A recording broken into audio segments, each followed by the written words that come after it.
On this episode, we are going to be talking about the Detroit game, what the Bedard injury means for this team, and the upcoming Eastern Canadian road trip.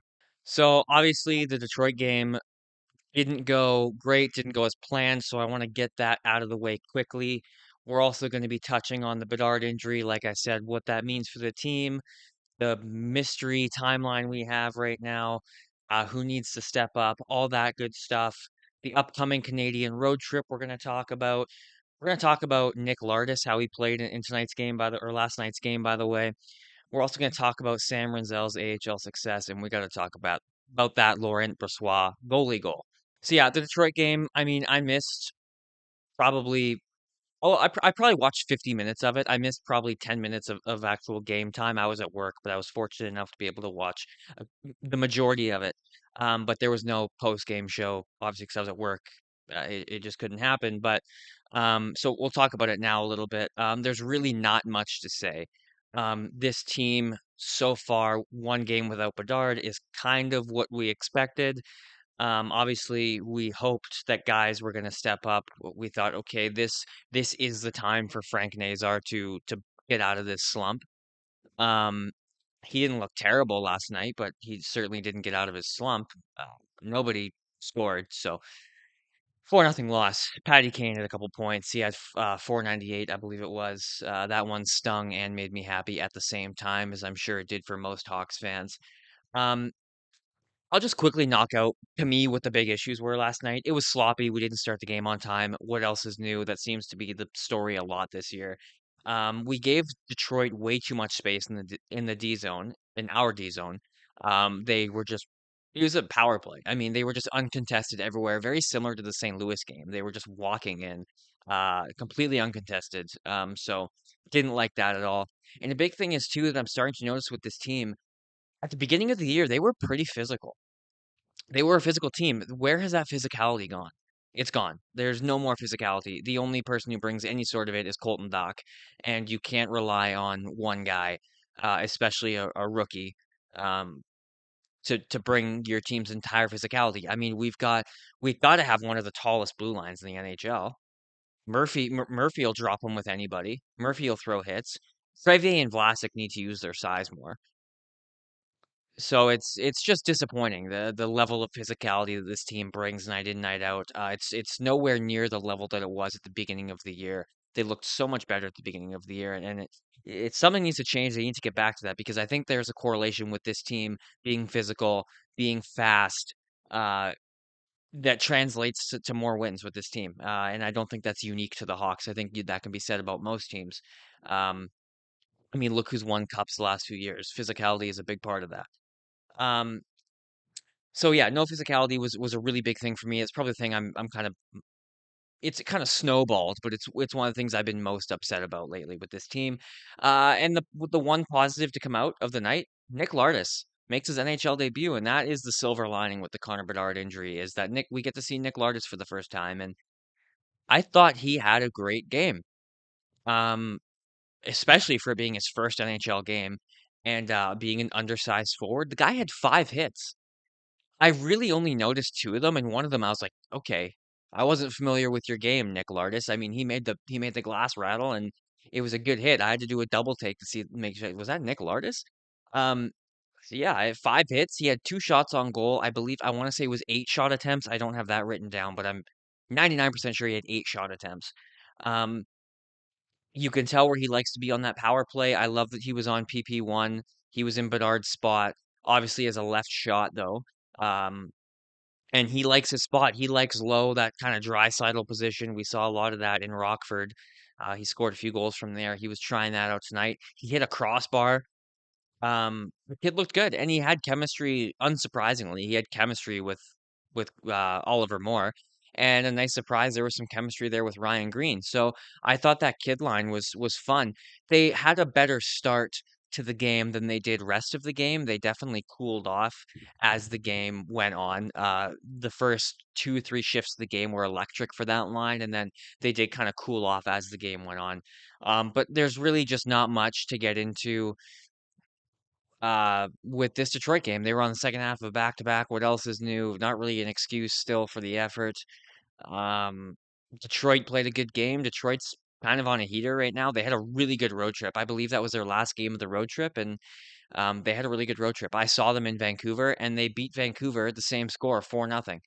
Um, but of course, Patrick Kane can't score when I'm in the building. I've watched I don't live in Chicago, but I've watched Patrick Kane play hockey 24 times, maybe 20 times in my life. The guy's never scored a goal with me in attendance. I've seen him set up Artemi Panarin and Jonathan Toews a few times for some beauties, but and DeBrincat now, but never seen him score. I went to Chicago too, saw a couple games there. He set up DeBrincat, didn't score himself. So I'm cursed. I don't think I will ever see Patrick Kane score a goal in person, and it breaks my heart because he is my favorite player of all time. And again, I think like most Hawks fans. Um, yeah, anyway, let's move on from the Detroit game. That was just abysmal. We'll get more into gameplay here when we look ahead at this Eastern Canadian road trip. But first, I really want to talk about Connor Bedard's injury. It's Sunday right now. The day of recording is Sunday. Jeff Blashill has stuck to his word that there will be an update Monday, although we learned from Elliot Friedman that he had an MRI. Results were not revealed, but what was revealed is that he will not be traveling with the team for this Eastern Canadian road trip of 3 games. You're in Toronto, Montreal, and Ottawa, spans over 5 days. Connor Bedard will not be on the road trip. So, what does this mean for this team? I mean, I don't want to like exaggerate or overreact, but how can you not come to the conclusion that one, any hopes of playoffs for this team are rapidly dwindling. They weren't playing good hockey even before Bedard went down. They haven't been playing well lately. They really haven't. It sucks to say, but they haven't been. And I'm sure all you people know that because you're Hawks fans. You watch the games. You probably see what I see. They haven't been playing very good lately. And now you lose your star player, one of the two guys pretty much carrying your team. It's a big loss, and they're going to be struggling to score. And it showed last night in Detroit. But I don't know how you don't come to the conclusion that the playoffs are very unlikely now. And I wouldn't be saying that if I was like, okay, Nazar's going to step up. Bertuzzi's going to step up. Teravainen and Donato, they're going to step up. And sure, it's only been 1 game, but I didn't like what I saw in that game.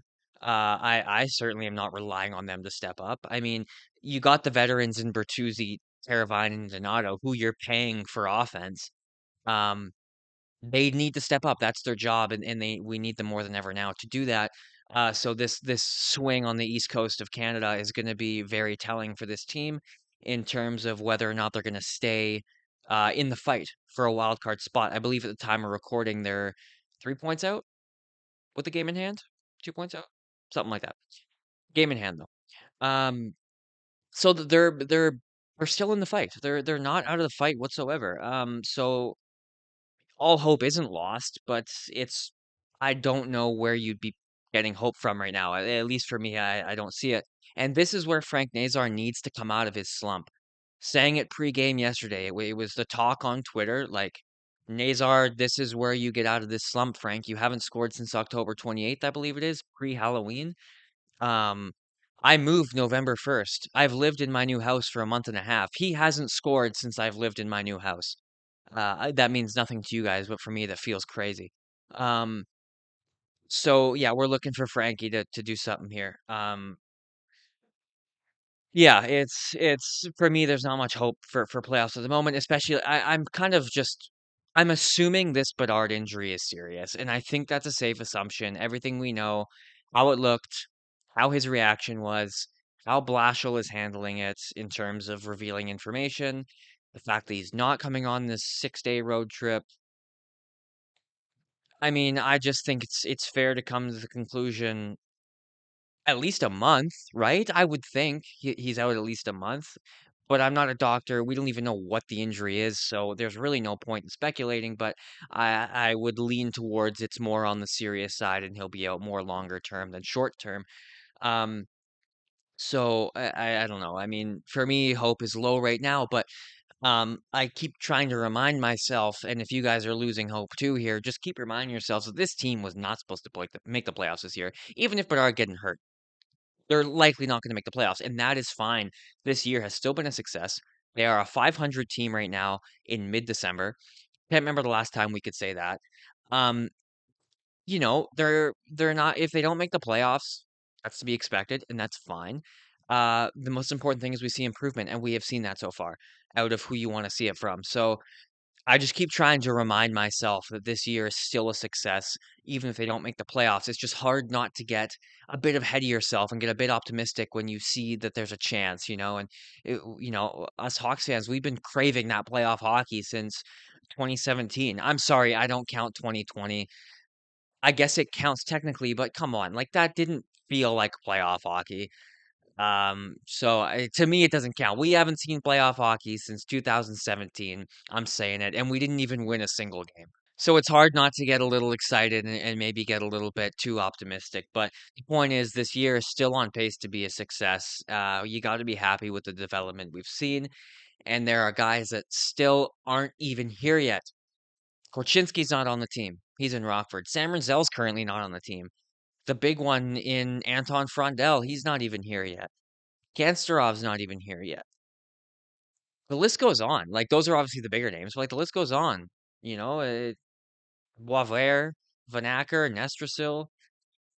Like I said, the list goes on, man. And so, I don't know. Like, to me, this Bedard injury kind of just seals the fate, assuming it is long term, like we were thinking.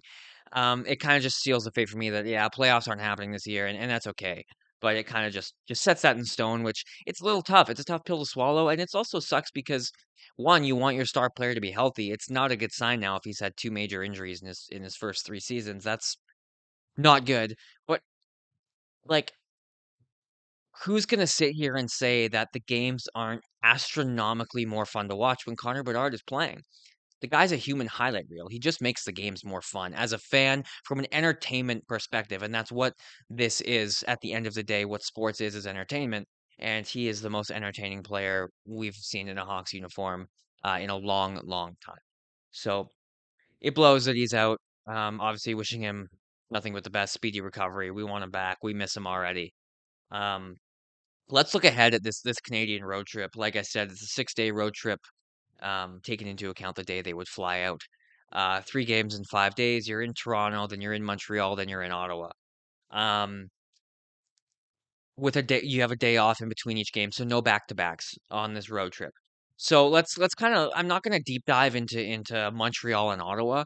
I'll do a little bit of a dive here into Toronto just because the game's in a couple days and neither teams play till then.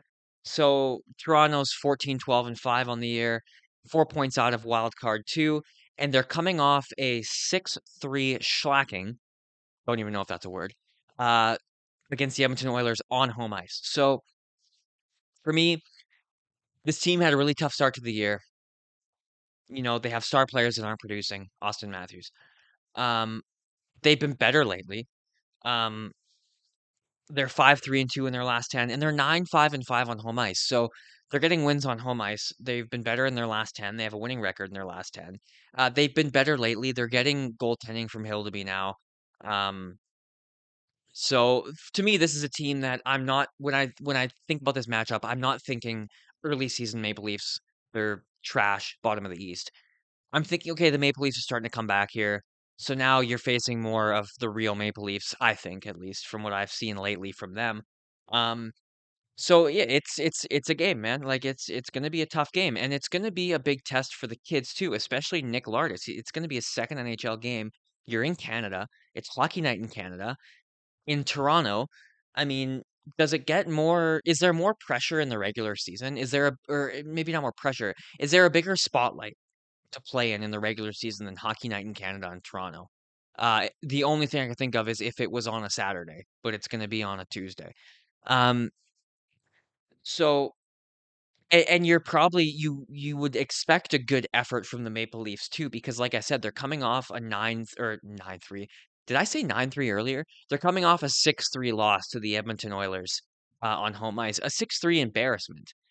They were winning that. They were up 2-1, if I'm not mistaken. I didn't watch the game, but I always check, the recaps, and I believe they were up 2-1 at one point in that game. So that's a game. This is a game for them that they're coming in and they're not going to have any excuse, and they're going to put their foot on the gas, and they're going to come out hard, and that concerns me a little bit.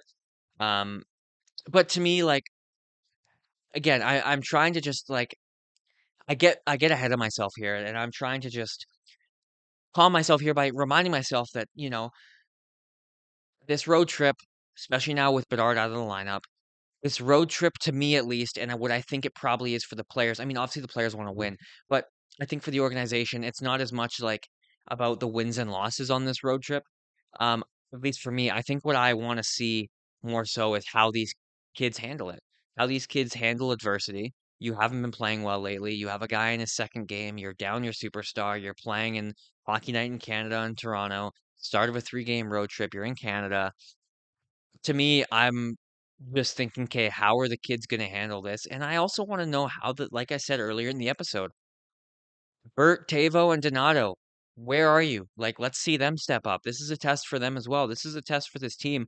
This road trip is going to be really telling on what this team is without Connor Bedard. And I think we know what this team is without Connor Bedard, but we could be wrong. I say we, maybe nobody agrees with me. I don't know. I'm talking to nobody, so I don't know.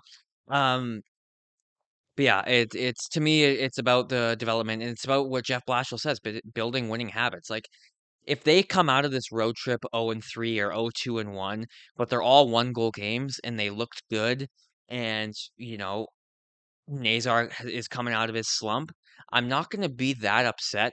I mean, it's going to suck to drop below 500 and kind of put yourself out of that wild card race, but the more important thing is the development of the young players because this is only the first year out of the rebuild.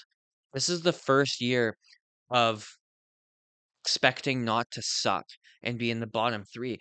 Playoffs aren't the expectation this year. So, if the young guys can look good and they can show some strides here and show that they can handle the pressure of Hockey Night in Canada and Toronto, and a 3-game road trip in Canada, I'll be okay. I'll be happy. Um, Yeah, so there will be post-game shows for Toronto and Montreal. There might be one for Ottawa. It's a day game, and I just don't know how that's going to work with my schedule. So, but there will definitely be Toronto and Montreal post games. Stick around for those. Um, Quick touch before we end here. Quick touch on Sam Renzel in the AHL. I watched a little. I'll be honest, I don't really watch full Ice Hogs games, but I do try to get my hands on as much tape as possible. And from what I've seen, Sam Rinzel looks good. He's got some swagger with the puck. He's playing confident, and the numbers are reflecting. 3 games, 0 goals, 4 assists. He's a +1, and some of the plays he's making, like I said, you can tell this kid's confident. Confidence is back, and his swagger's back, and we'll see when he gets called back up. You know, yeah, it's. I don't know what you do if he makes it if he keeps going and he makes it impossible for him to stay in the AHL, impossible to stay in the AHL. Um, can you really go back to 11-7? Because then that also depends on, I mean, so many moving parts, so many what ifs here. It kind of depends on Bedard's timeline because then it depends on do you keep Lardis up, but then that also not only depends on Bedard's timeline, but if he plays amazing and you can't send him down, well, now you can't really go 11-7 because you're also going to have Foligno back. You still got Lafferty. The Hawks are going to have to make some decisions here, and it's definitely going to be based on timelines and how Lardis plays. And I want to say how Renzel plays, but it's not really because it's inevitable he's going to be back up here at some point. He's not a lifelong AHL player. He's 21 years old and he's sick, so he will be back here soon, and it's just a matter of how are they going to make the space for him. Will it be a trade? Do you trade away a veteran blue liner? I don't know. We'll see. Time will tell. And shout out to Laurent Brossoit, man. Not only is it so awesome to see him back playing again, he got his first win the other day, but the guy got a goalie goal. I mean, that was just awesome to see. Like, so happy for the guy. It'd be, obviously they're gonna probably try to move him, but it sucks. We'll probably won't get to see him in a Hawks uniform this season. They could bring him up and roll 3 for a game or 2, but then you're just adding to the problem you already have with the skaters of you have too many guys. So I don't think we'll see him in a Hawks uniform. He'll probably get traded before that, but so good to see that from him. It's awesome. That's all from me on this episode. I'd really love to hear your guys' thoughts, not only on the Detroit game, but on the Bedard injury, Lardis, Nazar, the vets, the road trip, Rinzel, Brassois, what you think of my haircut. It doesn't make comment. Leave a comment. I don't care. Let's have a conversation here. Maybe not about my haircut. Let's keep it to hockey. But um, yeah, follow me over on Twitter. Always a lot of good conversation going on over there. Like, subscribe, like I said, comment, and I will see you guys Tuesday. Tuesday? Yes, Tuesday for the post game against Toronto.